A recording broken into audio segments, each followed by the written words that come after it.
for this presentation called The Forest Promenade, Enabling Cooler Microclimates by Fostering Healthy Soil on Streets. A big thank you to Susan and Scott and Bruce for all their help in taking me to this point, and I'm very excited to share where I'm at. I mean, it's such a project like this, it's a big scale, and it requires a lot of conceptual development, but nonetheless, I'm going to present this exciting project. First and foremost, this project takes place on the unceded lands of the Coquitlam and Katzie Nations, as well as other Coast Salish people. Taking a step back from that, we are all on Earth. Earth is experiencing some higher than usual temperatures. Even now, it's like 20 degrees, fitting. It's quite an anomaly, and stuff like this is happening more and more, and I don't need to dive into it. I think everyone's well aware, but I will take us back to the 2021 heat dome, where we did have a temperature anomaly about 15 degrees across British Columbia. For those who were there, you will remember this, as I was, and it definitely affected me. And it definitely affected other people as well. These are, between the 7 days that the heat dome occurred, these are all the counts of deaths in the Lower Mainland during that time. And I wanted to focus on this little cluster, if I can point properly, and investigate that a bit further, because there was something going on there that I was curious about and wanted to look into as a site. And I looked at the Vancouver Coastal Health Maps heat vulnerability, which was a factor combining heat exposure, heat sensitivity, and adaptive capacity. So adaptive capacity is the ability for a community to adapt based on their income, their physical environments, and their education, and then heat exposure. Days above 18 Celsius, and heat sensitivity is just the overall health of the population. So New Westminster is obviously another important candidate here, but I want to focus on this kind of like disregarded area called Maillardville. Maillardville, this is an aerial. It is got a lot of concrete and asphalt. You can see low heat highway running there, highway number 1 there. There is IKEA there. For most people that would know this area, it's probably IKEA. And this area actually traps heat. The adiabatic process, which sinks heat into the valley and the river during the day, captures it and really holds it. So all that heat from the surfaces, the impervious surfaces, they really they build up like an oven, and this is why this area as well, New West, really is experiencing a lot hotter temperatures than the rest of the Lower Mainland, including other parts of the Fraser Valley. But because of the impervious surface that really throws down all the water into the Fraser River, this is happening with sensible heat, the increased thermal radiation, and there's very little evaporation.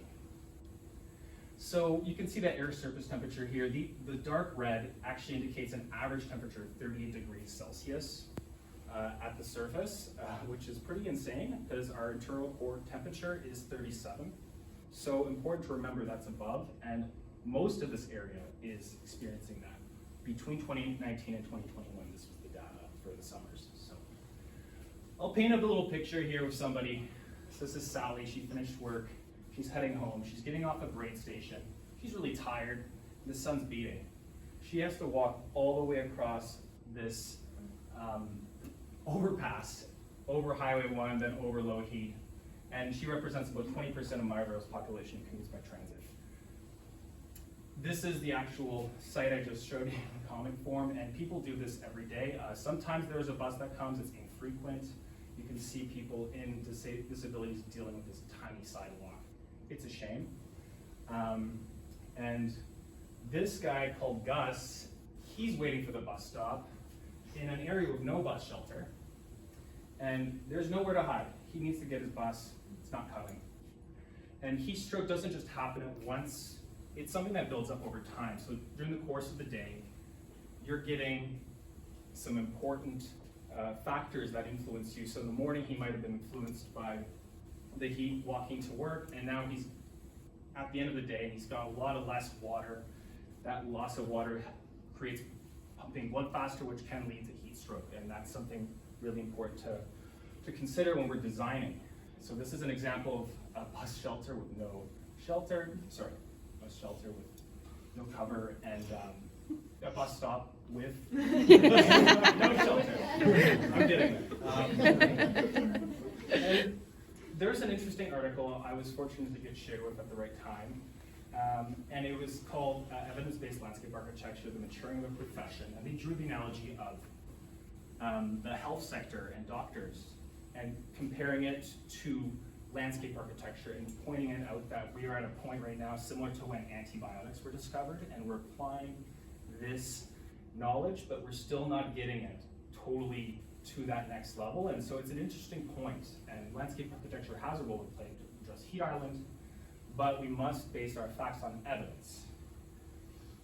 So the outline presentation kind of follows that analogy of physicians.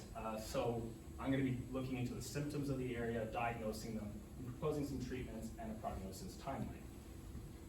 Symptoms, I've talked about the heat temperature range, ideally, and these are the conditions that lead to heat stroke. I talked about the loss of water, blood pumping faster.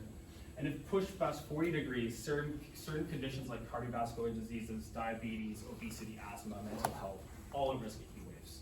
So important to consider that this area has a lot of those people. There's low income seniors that may be experiencing this, and there's clusters right in this area, heavy clusters, low income too, so very little AC potentially. Low income children as well, also really important to consider the children because they're going to be developing certain illnesses potentially in the future, and they are at risk of sun in general. Low income individuals, mental illness, all important to think about. This is the currently defined greenway that takes people around this site. So that's one of the sites. There's shade right now, but it could be full sun. There's another point of the greenway, a lovely front yard there, just a bunch of concrete. And these symptoms are happening not with individuals simply, but also with the street. The street is producing sensible heat. It's a symptom of the long asphalt surfaces. Grass even has a contributing factor for that. Large lanes per lane for parking and traffic, and that's across the whole site. It's not simply one area. More parts of the greenway, just large concrete surfaces, and then the only supermarket in the area is the superstore, with a giant parking lot. And that also has the ability to trap heat, radiate heat, capture it, hold it, and people getting out or coming in are at risk. So diagnosing this, this is a historical photo of the area of Maillardville, early 20th century. You can see the clear cutting from the lumberjacks initially starting. Maillardville founded, this is actually a giant peat land. Unconfirmed whether it's a bog or a marsh. You might have transitioned between both. I don't have the data for it. But since time immemorial, this peat land would nurture and provide sustenance for the Coast Salish peoples.